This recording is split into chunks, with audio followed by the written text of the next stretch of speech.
دوستوں بیان کیا جاتا ہے کہ بنی اسرائیل میں ایک شخص چوری، ڈکیتی اور قتل کرنے میں بہت مشہور تھا۔ وہ بلا وجہ ہر ایک کو قتل کر دیا کرتا تھا۔ اس نے جو اپنی پوری زندگی گزار دی تھی اس میں اس نے کبھی کوئی نیک کام نہ کیا تھا۔ تو دوستوں وہ نوجوانوں، بوڑھوں، عورتوں کو اور بچوں کو بلا وجہ بغیر کسی وجہ کے قتل کر دیا کرتا تھا۔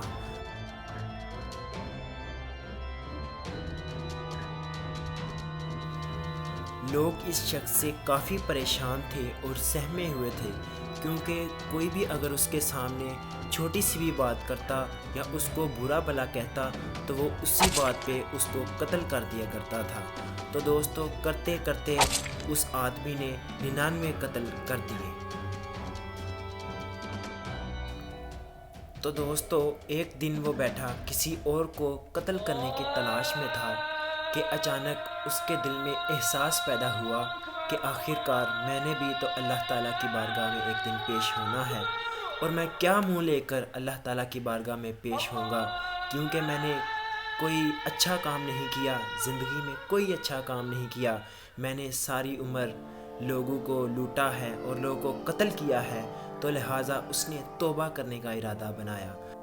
تو چلتے چلتے وہ ایک مولانا صاحب کے پاس گیا اور انہوں نے دیکھا کہ ایک مولانا صاحب بیٹھے ہوئے ہیں۔ تو اس نے سوچا کہ آخر کار میں ان سے پتہ کرتا ہوں کہ میں نے اپنی زندگی میں اتنے زیادہ قتل کیے ہوئے ہیں، تو کیا میری بھی اللہ کی بارگاہ میں توبہ قبول ہوگی۔ تو دوستو اس نے اس مولانا کو اپنا سارا واقعہ بتایا، اپنی زندگی کے معاملات بتائے اور کہا کہ میں نے اتنے زیادہ قتل کیے ہوئے ہیں، لیکن مولانا صاحب نے کہا کہ استغفر اللہ استغفر اللہ، تمہاری توبہ تو کبھی قبول نہ ہوگی۔ تو اس نے سوچا کہ میں نے 99 قتل تو کر ہی دیے ہیں، کیوں نہ میں اس کو بھی قتل کر 100 قتل پورے کر دوں۔ تو چنانچہ اس نے اس مولانا صاحب کو بھی قتل کر دیا اور کسی اور کی تلاش میں اٹھ کھڑا ہوا۔ تو دوستو جب اس شخص نے 100 قتل پورے کر دیے تو وہ اپنی راہ کو ہو لیا، لیکن اندر ہی اندر یہ خیال اس کو ستائے جا رہا تھا اور کھائے جا رہا تھا کہ میں کتنا بدبخت انسان ہوں کہ میں ہر ایک کو قتل کیے جا رہا ہوں۔ آخر کار ایک دن میں نے بھی تو اللہ تعالیٰ کی بارگاہ میں پیش ہونا ہے۔ تو اس کا گزر ایک جنگل سے ہوا، تو وہ جنگل سے گزر رہا تھا، اچانک اس کی نظر ایک شخص پر پڑی جو کہ اللہ تعالیٰ کی یاد میں مصروف تھا۔ وہ اس کے پاس گیا اور سوچا کہ شاید یہ میری تکلیف کا کوئی حل نکال سکے۔ تو اس نے اس بابا جی کی طرف رجوع کیا اور بیٹھ گیا اور بابا جی کو بتانے لگا کہ میں نے اپنی پوری زندگی میں سب لوگوں کو قتل کیا ہے، لوگوں کو لوٹا ہے، چوری کی ہے، ڈکیتی کی ہے، اور اب میں چاہتا ہوں کہ اللہ تعالیٰ کی بارگاہ میں توبہ کروں۔ تو بابا جی کیا میری اللہ تعالیٰ کی بارگاہ میں توبہ قبول ہوگی؟ تو بابا جی نے فرمایا بیٹا کیوں نہیں، آپ کی توبہ اللہ تعالیٰ کی بارگاہ میں ضرور قبول ہوگی، کیونکہ وہ تو ہے ہی غفور الرحیم۔ اللہ تعالیٰ کی رحمت تو ہر ایک کے لیے ہے، اللہ تعالیٰ کی رحمت تو گناہ گاروں کے لیے ہے۔ تو اس بابا جی نے اس شخص کو بتایا کہ ایک ولی اللہ ہے، وہ اس جگہ رہتا ہے، تم اس کے پاس جاؤ اور اس کی طرف رجوع کرو، وہ اللہ والے ہیں، وہ ہر وقت اللہ تعالیٰ کی ثنا میں مصروف رہتے ہیں، اگر تم ان کے ساتھ شامل ہو جاؤ گے تو کیا پتہ تمہاری توبہ بھی قبول ہو جائے۔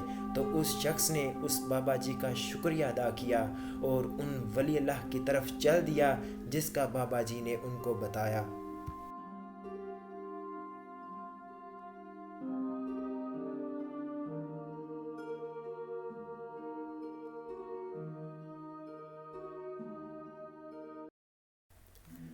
تو دوستو راستہ کافی دشوار اور مشکل تھا اور وہ شخص کافی دنوں سے سفر میں تھا اور اسے کافی بھوک اور پیاس لگی ہوئی تھی، لیکن اس نے دل میں مصمم ارادہ کر لیا تھا کہ اب وہ ان ولی اللہ کے پاس جا کر ہی رہے گا اور اللہ تعالیٰ کی بارگاہ میں توبہ کرے گا۔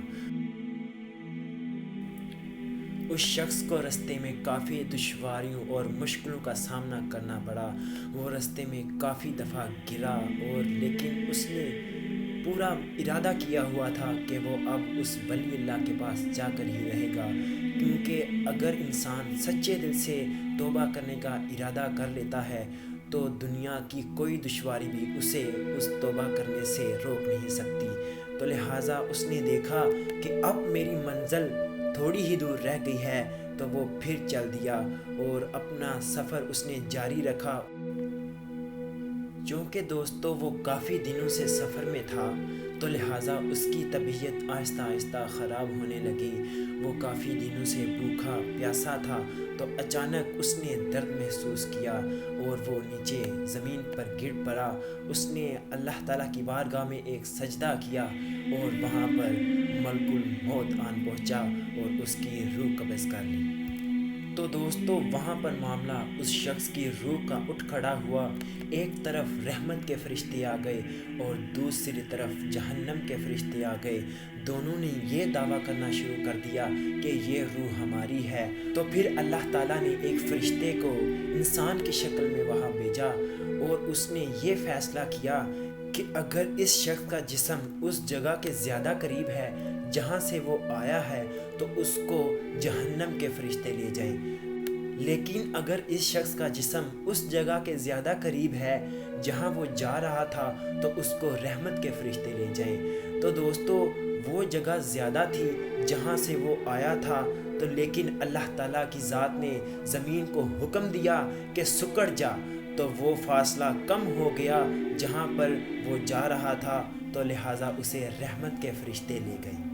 تو دوستو اس قصے کا مقصد اور آخرکار جو نتیجہ ہے وہ یہی ہے کہ اگر زندگی کے کسی بھی لمحے آپ کو اللہ تعالیٰ کی یاد آئے اور تو آپ توبہ کرنے کا ارادہ بنائیں، تو آپ ضرور توبہ کریں، کیونکہ اللہ تعالیٰ کی ذات توبہ قبول کرنے والی ہے، وہ غفور الرحیم ہے۔ اس کی رحمت کا سمندر ہمارے گناہوں کے مقابلے میں کئی گنا بڑا ہے۔ تو لہٰذا ہمیں ہر صورت میں زندگی کے کسی نہ کسی لمحے پر آ کر توبہ ضرور کر لینی چاہیے۔